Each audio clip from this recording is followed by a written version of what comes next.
اللہ کرم ایسا کرے تجھ پہ جگہ میں اے دعوت اسلامی تیری دھوم مچی ہو۔ الحمدللہ رب العالمین والصلاة والسلام علی سید المرسلین، اما بعد فاعوذ باللہ من الشیطان الرجیم، بسم اللہ الرحمن الرحیم۔ الصلاة والسلام علیک یا رسول اللہ وعلی آلک واصحابک یا حبیب اللہ۔ الصلاة والسلام علیک یا نبی اللہ وعلی آلک واصحابک یا نور اللہ۔ پیٹے پیٹے اسلامی بھائیوں اور مدنی چینل کے ناظرین، آئیے دعوت اسلامی کی مدنی خبریں سنتے ہیں۔ سب سے پہلے دعوت اسلامی کی مدنی خبروں کا خلاصہ۔ اللہ کرم، نگران شورا کی عام ملاقات۔ اللہ کرم، رکن شورا کی دیگر اسلامی بھائیوں کے ہمراہ بنگلہ دیش ڈھاکہ میں حضرت شاہ جلال یمنی رحمۃ اللہ تعالی کے مزار مبارک پر حاضری۔ اللہ کرم، رکن شورا کی دیگر اسلامی بھائیوں کے ہمراہ عالم دین سے ملاقات۔ اللہ کرم، رکن شورا کا موریشس میں سنت و بھرا بیان۔ اللہ کرم، رکن شورا کے اسپتال میں جا کر ایک اسلامی بھائی کی عیادت۔ اللہ کرم، ضیاء کوٹ یعنی سیالکوٹ میں کسان اجتماع کا سلسلہ۔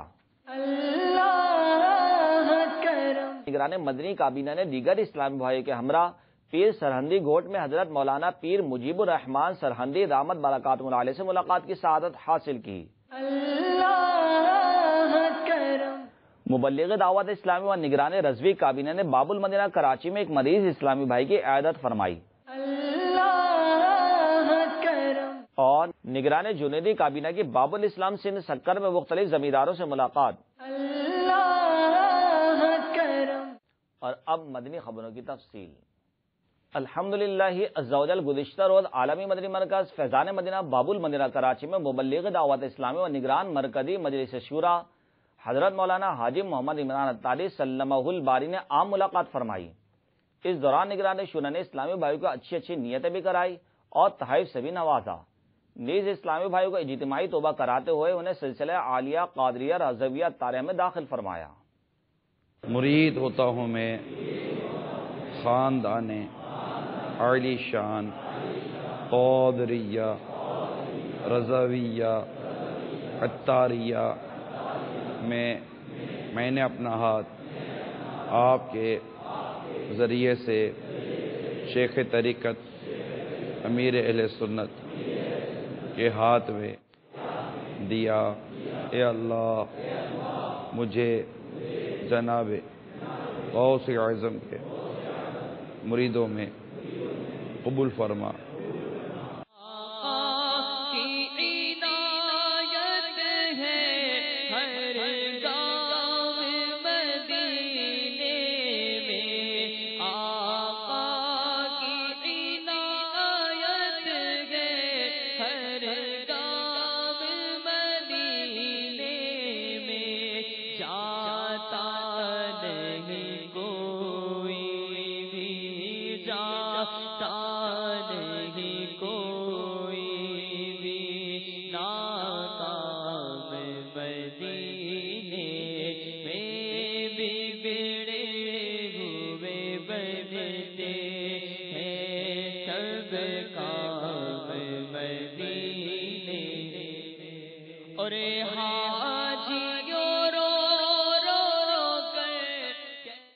مبلغ دعوت اسلامی رکن شورا نے ایک اسلامی بھائی کی باب المدینہ کراچی کے مقامی اسپتال میں جا کر ان کے عیادت فرمائی۔ اس دوران رکن شورا نے ان کے تیمارداروں سے ملاقات فرماتے ہوئے مریض کی صحت یابی کے لیے دعا فرمائی۔ یا رب محمد میری تقدیر جگا دے،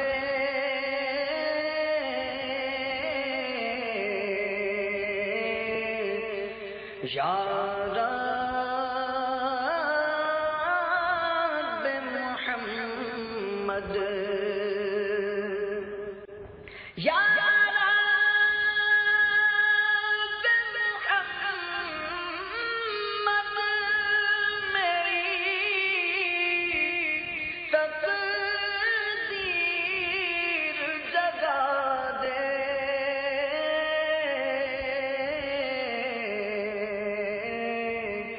مبلغ دعوت اسلامی و رکن شورا دیگر اسلامی بھائیوں کے ہمراہ بنگلہ دیش ڈھاکہ میں حضرت شاہ جلال یمنی رحمۃ اللہ تعالی کے مزار مبارک پر حاضر ہوئے۔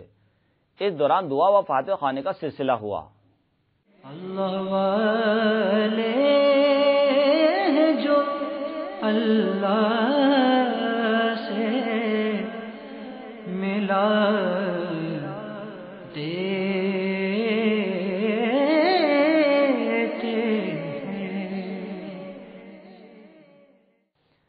الحمدللہ عز و جل گزشتہ دنوں باب الاسلام سندھ سکر میں نگران جنیدی کابینہ کی مختلف زمینداروں سے ملاقات کا سلسلہ ہوا۔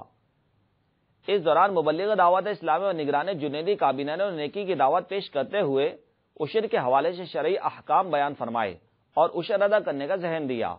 اللہ کرم ایسا کرے تجھ پہ جہاں میں، اللہ کرم ایسا کرے تجھ پہ جہاں میں۔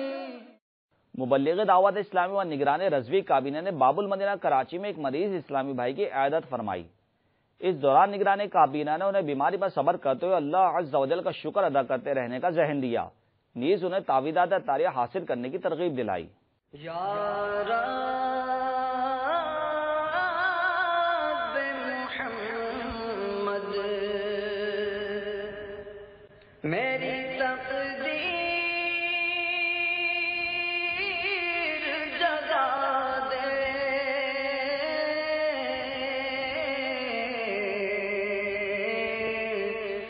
یا رب محمد۔ الحمدللہ عز و جل ضیاء کوٹ بھگیاڑی میں کسان اجتماع کا سلسلہ ہوا، جس میں مقامی شخصیات و علماء کرام نے بھی شرکت فرمائی۔ اجتماع میں مبلغ دعوت اسلامی و نگران نعیمی کابینہ نے سنت و بھرا بیان فرمایا، جس میں نگران کابینہ نے عشر کے حوالے سے اسلامی بھائیوں کو ترغیب دلائی۔ اللہ کرم ایسا کرے تجھ پہ جہاں میں، اللہ کرم ایسا کرے تجھ پہ جہاں میں۔ نیز اختتام پر نگران کابینہ نے اسلامی بھائیوں سے ملاقات فرمائی اور اسلامی بھائیوں نے مدنی چینل کو اپنے تاثرات بھی دیے۔ آئیے ان کے تاثرات سنتے ہیں۔ میں آج مدنی چینل کے حوالے سے اپنے تمام کاشتکار بھائیوں سے، کسانوں سے اپیل کرتا ہوں کہ وہ عشر ہر سال دیں اور ہر فصل میں سے دیں، اور جس طرح کے عطاری صاحب نے خطاب فرمایا ہے شرع کے مطابق دیں، اور بہتر یہ ہے کہ عشر جو ہے یہ دعوت اسلامی کو دیا جائے، اور نہ صرف کہ عشر دیا جائے بلکہ فطرانہ اور قربانی کی کھالیں وغیرہ جو ہوتی ہیں وہ بھی سارا کا سارا صدقہ خیرات اور زکوٰۃ وغیرہ جو اگر دعوت اسلامی کے پلیٹ فارم پہ جمع کروایا جائے گا تو اس سے ملک و ملت کی، اسلام کی، ہمارے دین کی بہتر انداز سے خدمت ہوگی، اور یہی ہماری دنیا و آخرت کی بقا کا انشاءاللہ تعالی سبب بنے گی۔ اسی سے رسول مقبول صلی اللہ علیہ وسلم کی محبت بھی دل و جان میں راسخ ہوگی، یہ ہماری دنیا و آخرت کی بقا کا سبب ہے۔ اللہ تبارک و تعالی ہمیں دعوت اسلامی کے ساتھ چلنے کی توفیق عطا فرمائے۔ دعوت اسلامی کا سنتوں برا اجتماع تھا۔ دعوت اسلامی کے مبلغ نے عشر کے متعلق بہت سے مسائل سے آگاہ کیا۔ پہلے بھی ہم عشر کے متعلق کچھ نہ کچھ جانتے تھے، مگر آج کافی مسائل کا علم ہوا، تو انشاءاللہ ہم نے اپنے ذہن میں ترغیب بنائی ہے کہ عشر دعوت اسلامی کے مصارف کو دیں گے اور لوگوں کو بھی ترغیب دیں گے کہ اپنا عشر جو ہے دعوت اسلامی کو دیا جائے، اور ہماری انشاءاللہ کوشش ہوگی کہ مدنی چینل اور دعوت اسلامی دن دگنی رات چگنی ترقی کرے۔ الحمدللہ عز و جل مبلغ دعوت اسلامی اور رکن شورا نے ماریشس میں سنت و بھرا بیان فرمایا۔ آئیے اس کی جھلکیاں دیکھتے ہیں۔ فریاد امتی جو کرے حال زار میں، ممکن نہیں کہ خیر بشر کو خبر نہ ہو۔ تو کوئی امتی کسی پریشانی میں ہو، وہ اپنے آقا کو یاد کرے، آقا پر درود پاک کی کثرت کرے، اس کی مشکل حل ہو جائے۔ مشکل جو سر پہ آ پڑی تیرے ہی نام سے ٹلی، مشکل کشا ہے تیرا نام، تجھ پر درود اور سلام۔ تو درود پاک کی کثرت کیا کیجئے میٹھے اور پیارے اسلامی بھائیوں، جو درود پاک کی کثرت کرتے ہیں اور روزانہ درود و سلام پڑھتے ہیں، کم از کم 313 ٹائمز آپ درود پاک ڈیلی اس کا وظیفہ بنائیں، ڈیلی پڑھیں آپ، انشاءاللہ الرحمن آپ دیکھیں گے کہ آپ کے مصائب و آلام، آپ کی پرابلمز دور ہوں گی، اور انشاءاللہ الرحمن آپ کی دعائیں قبول ہوں گی۔ اور جب دعا کے اول آخر درود پاک پڑھا جاتا ہے تو اللہ تبارک و تعالیٰ ایسی دعا کو قبول فرماتا ہے، اور وہ دعا جس کے اول آخر درود نہ پڑھا جائے وہ حجاب میں رہتی ہے، پردے میں رہتی ہے۔ تو درود پاک کی کثرت کیجیے، اللہ تبارک و تعالیٰ ہم سب کو کثرت سے درود پاک پڑھنے والا بنا دیں۔ الحمدللہ عز و جل مبلغ دعوت اسلامی و نگران مدنی کابینہ نے دیگر اسلامی بھائیوں کے ہمراہ پیر سرہندی گھوٹ میں حضرت مولانا پیر مجیب الرحمان سرہندی دامت برکاتہ علیہ سے ملاقات کی سعادت حاصل کی۔ انہوں نے دعوت اسلامی اور مدنی چینل کے ذریعے عالمی سطح پر ہونے والی خدمات دعوت اسلامی کو خوب سراہتے اور دعاؤں سے نوازتے ہوئے اپنے مدنی تاثرات دیے۔ اللہ کرم ایسا کرے تجھ پہ جہاں میں، اللہ کرم ایسا کرے تجھ پہ جہاں میں، اے دعوت اسلام تیری دھوم مچی ہو۔ الحمدللہ عز و جل رکن شورا و نگران مجلس رابطہ بالعلماء والمشائخ نے دیگر اسلامی بھائیوں کے ہمراہ بھینس کالونی میں حضرت مولانا عبد الجبار چشتی دامت برکاتہ علیہ سے ملاقات کی سعادت حاصل کی۔ انہوں نے دعوت اسلامی اور مدنی چینل کے ذریعے عالمی سطح پر ہونے والی خدمات دعوت اسلامی کو خوب سراہتے اور دعاؤں سے نوازتے ہوئے اپنے مدنی تاثرات میں فرمایا، دعوت اسلامی تو تمام شعبہ جات بے مثال بھی ہیں، اور اہل سنت کا یہ حقیقت میں سرمایہ بھی ہے، اور امیر اہل سنت نے جو تمام شعبہ جات قائم کیے حقیقت میں وہ اپنی مثال آپ ہیں۔ اس دور کے اندر اتنا کام کرنا یہ اللہ کے محبوب کی نگاہ سے ہی ممکن ہو سکتا ہے، اور یہ اللہ کے محبوب کا کرم ہی ہے، اور اتنے لوگوں کو جو دین کی طرف لایا، نوجوانوں کو جو کیا نام ہے بدعقیدگی کے سیلاب میں پھنستے جا رہے تھے، اس بور سے آپ نے نکال کر آقا کے غلاموں کی طرف آپ نے اس کو شامل کر دیا۔ میں یہی کہوں گا کہ اللہ تعالیٰ دعوت اسلامی کو قائم کرے، یہ اہل سنت کی بقا ہے، اور میں دعا کروں گا کہ انشاءاللہ تعالیٰ اللہ قیامت تک اسے قائم و دائم رکھے۔ امیر اہل سنت کی شخصیت ایک غیر متنازع شخصیت ہے، اپنے غیر بھی اس بات کو تسلیم کرتے ہیں کہ ان کی شخصیت میں کوئی داغ ہے ہی نہیں، بے داغ شخصیت ہے، بے داغ ماضی ہے۔ وہ ایسی شخصیت کا ہونا اس دور کے اندر اللہ رب العزت کا ہم پہ فضل ہے اور کرم ہے کہ اللہ رب العزت نے اتنی عظیم شخصیت ہمیں عطا کی ہے، اور جتنا شکر ادا کریں وہ اللہ رب العزت کا وہ کم ہے۔ اور ہماری دعا ہے کہ اللہ تعالیٰ امیر سنت کی زندگی میں برکتیں عطا فرمائے اور ان کا سایہ تا دیر تک ہم پر قائم و دائم فرمائے۔ تمام فیلڈ کے اندر ہم نے دیکھا کہ دعوت اسلامی کام کر رہا تھا، لیکن الیکٹرانک میڈیا کے اندر امیر اہل سنت نے جو یہ کارنامہ سر انجام دیا ہے کہ جو مدنی چینل کو لایا، کہ یہ مدنی چینل کا آنا اہل سنت کے لیے بڑا فائدہ مند بھی ہے، اور یہ حقیقت میں پوری دنیا میں دیکھا جانے والا واحد وہ چینل ہے جس میں کوئی کمرشل نہیں ہے، بدنگاہی کا خطرہ ہو تو اس چینل کو ہر کوئی احسن طریقے سے دیکھ سکتا ہے۔ تمام ناظرین سے گزارش کرتا ہوں کہ وہ اس کو دیکھیں اور اپنے دوستوں کو بھی اس کی ترغیب کریں کہ اسے دیکھتے رہیں، اسی میں ہماری بقا ہے۔ ہم کو اے عطار سنی عالموں سے پیار ہے، انشاءاللہ دو جہاں میں۔ انشاءاللہ عز و جل اب سے کچھ دیر بعد 9 بجے شہزاد اتار حاجی عبید آزاد تاری مدنی سلمہ الغنی کا خصوصی مدنی مکالمہ نشر کیا جائے گا۔ آئیے اس کی جھلکیاں دیکھتے ہیں۔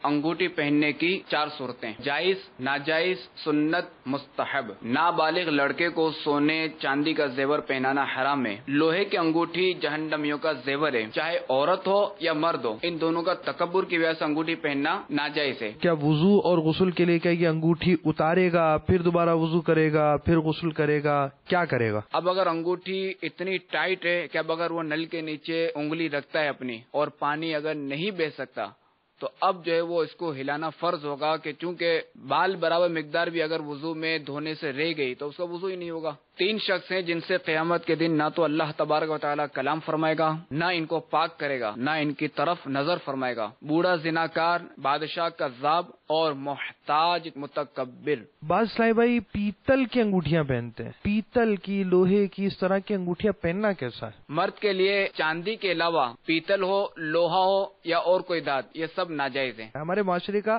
اس انداز سے ذہن کیسے بنے کہ ہمیں اپنے اس لائف سٹائل کو، اپنی زندگی کے نظام کو تبدیل کرنا ہے؟ علم دین سے نا آگاہی کہ یہ سب اسباب ہیں۔ سرکار علیہ الصلوۃ والسلام جن کا ہم کلمہ پڑھتے ہیں، ان نبی علیہ الصلوۃ والسلام نے فرمایا کہ میرے دشمنوں جیسی صورت مت بناؤ۔ بدقسمتی سے آج ہمارا معاشرہ ان کی صورت بنانے میں اتراتا ہے، بدقسمتی ہے۔ انشاءاللہ عز و جل آج رات 9:45 پر مبلغ دعوت اسلامی و نگران مرکزی مجلس شورا حضرت مولانا حاجی محمد عمران اتاری سلمہ الباری عالمی مدنی مرکز فیضان مدینہ باب المدینہ کراچی میں سلسلہ معاشرے کے ناصور میں سنت بھرا بیان فرمائیں گے، اور انشاءاللہ عز و جل یہ سلسلہ مدنی چینل پر براہ راست نشر کیا جائے گا۔ بیٹے بیٹے اسلامی بھائیوں اور مدنی چینل کے ناظرین، آپ نے آج کی خبریں ملاحظہ فرمائی۔ انشاءاللہ عز و جل مزید خبروں کے ساتھ پھر حاضر ہوں گے۔ مدنی چینل دیکھتے رہیے، غیبت کے خلاف جنگ جاری رہے گی انشاءاللہ عز و جل۔ صلو علی الحبیب صلی اللہ تعالی علی محمد۔ دعوت اسلامی تیری دھوم مچی ہو۔